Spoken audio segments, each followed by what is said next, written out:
Hey guys, welcome to Mrs. G's Sewing Space. Today we are going to learn about Sashiko, which is a Japanese mending.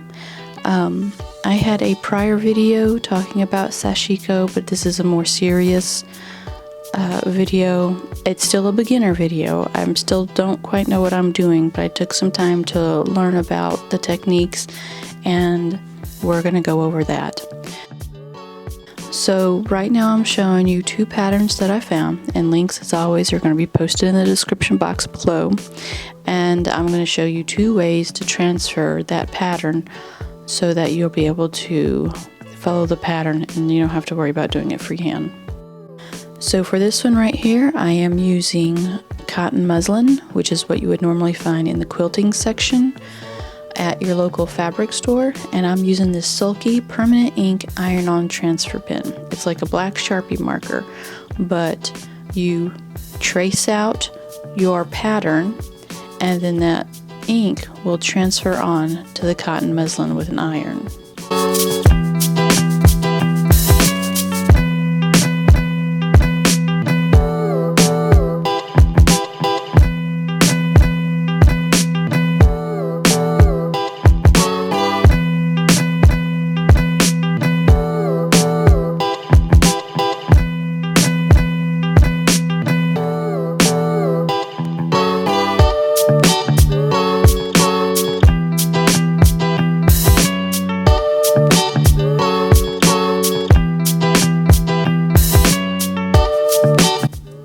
As you can see here, I am using a hot, dry iron. There's no steam in this one. I don't have any water in my iron. It's hot, dry iron to transfer the pattern from the paper onto my cotton muslin.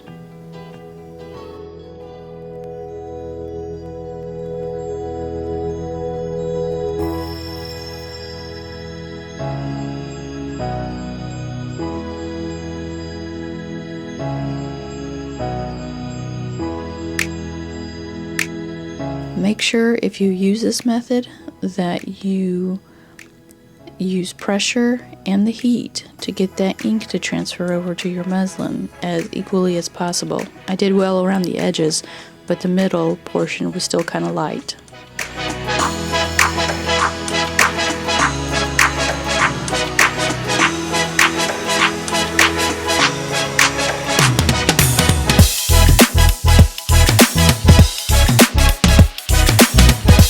So you can see here, I am going to use a spray-on adhesive, which is what I use in my embroidery machine stuff.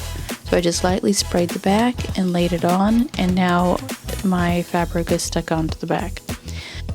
The second way I do this is I use interfacing that I would usually use in my clothing making.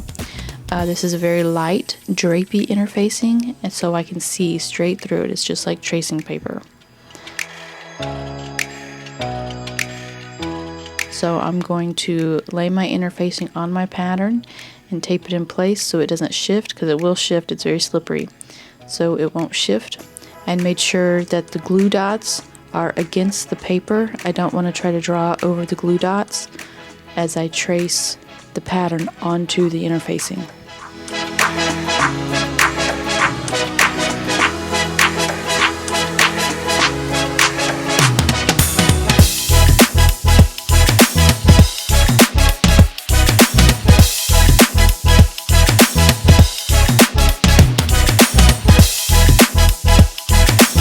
Just be careful when you remove the interfacing because it'll tear really super easy.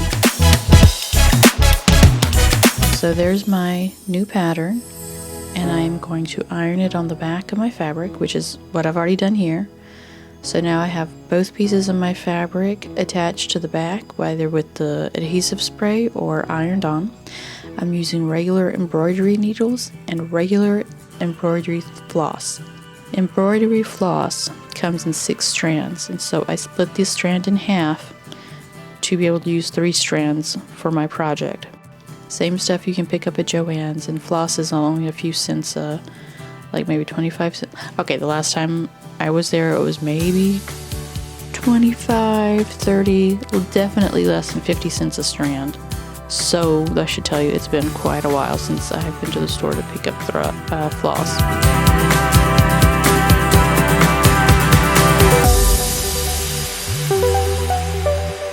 Right here I'm showing you how you should start your project. You start in the middle of your line or near the end of your line. So you want to have at least 3 or 4 stitches in as you begin your project.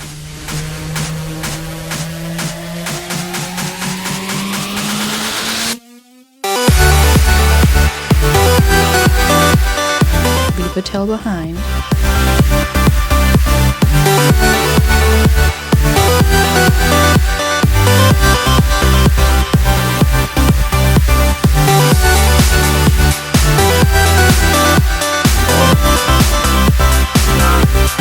Sew your thread through the stitches that you just stitched in the back, and that will help you secure your stitches as you move forward.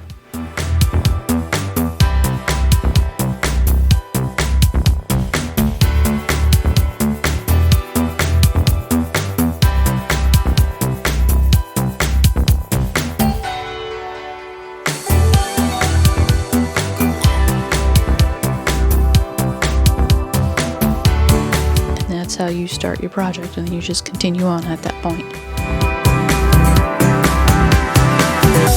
So what you're going to watch now is a sped up version of me doing the outline of my project. You notice that I'm sewing on the underside of my project, so I'm always turning it over to check the front to see how it looks.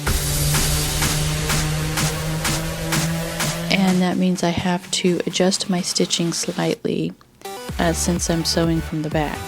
So when you sew, you need to make sure that you're making long stitches on the front and short stitches on the back. And every time you come to a corner or an intersection or you're changing direction some way, you need to leave a small loop of floss or thread as you stitch, because that small loop will eat up the tension in your fabric, and it will allow you to have less puckers or no puckers at all as you are sewing. So don't pull your thread tight. It doesn't need to be so loose that you are leaving loops in your fabric, but it needs to be tight enough to have no puckering, no wrinkling as you are sewing.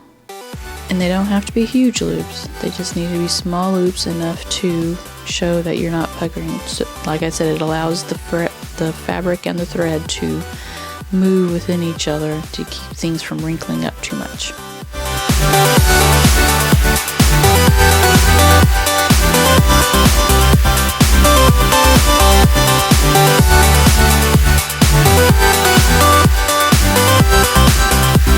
So I did all the outline around the outside, and I did all one way directionally the first time, and now I'm going back and doing the directions. So I did like north to south, and now I'm doing east to west, depending on how you are looking at the pattern.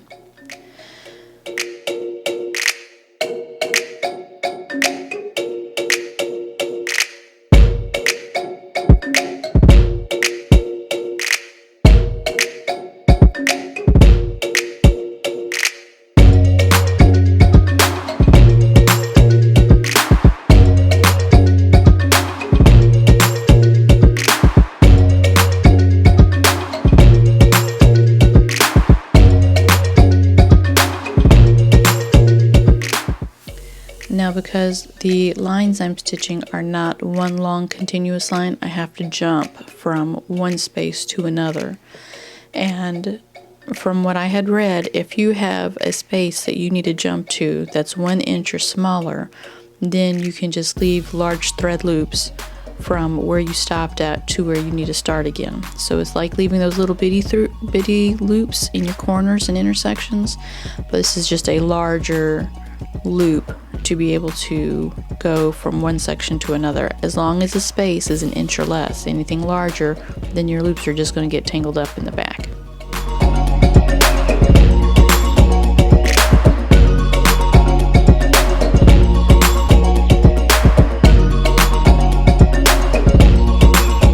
In this part, I am going to show you exactly how I am stitching.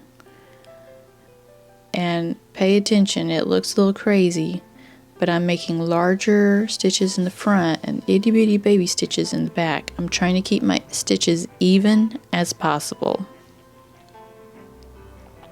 Sorry for going off, totally off screen right here.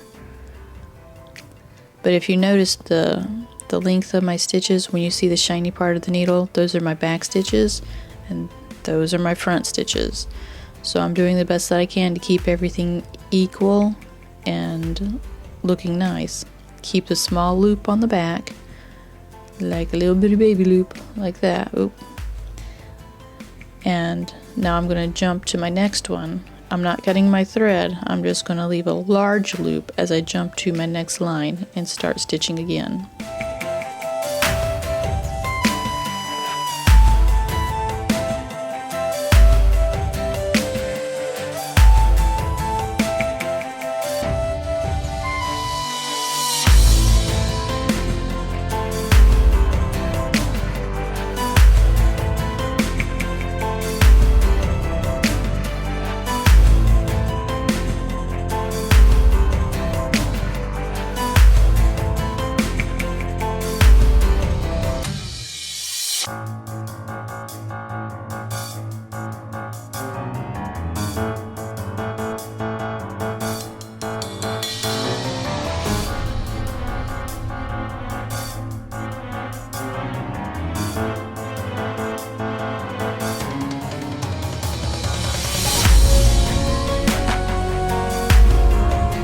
And now I'm ending my thread by just doing the same thing that I did in the beginning.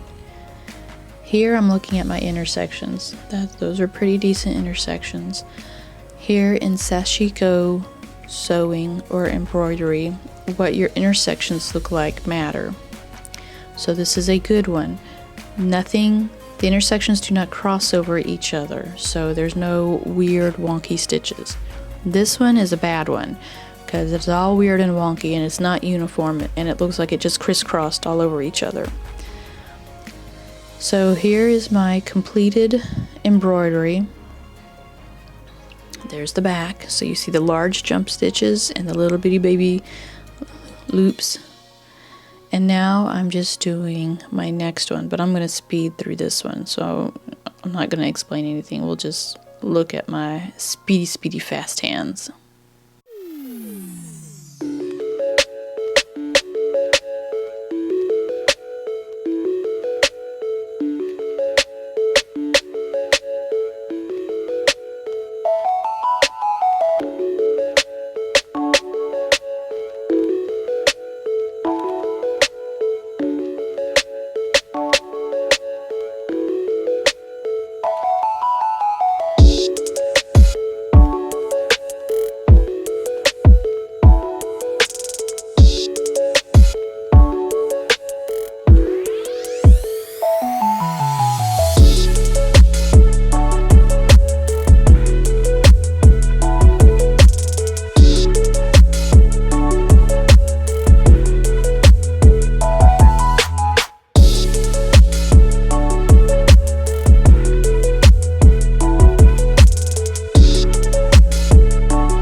My stitches were too tight here. You see all that puckering in that green column?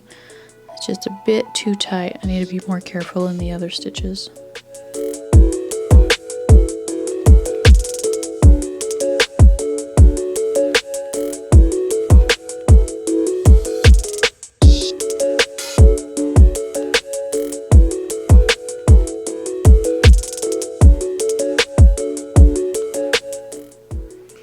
And there I am, all done. So I have completed my embroidery stitches. I hope you enjoyed the video. If you have any questions, please throw them down below. Any comments, throw them down below.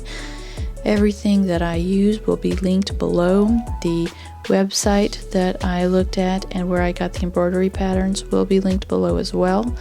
I hope you enjoyed everything, and I'm actually going to use this in my next video to so that we can, oh my god, I don't just randomly stitch on things without a purpose. I mean, I could, I do sometimes, but I have purposes for these 3, and those will be in my next video. So I hope everybody's doing well, and please stay healthy and safe. See you guys later.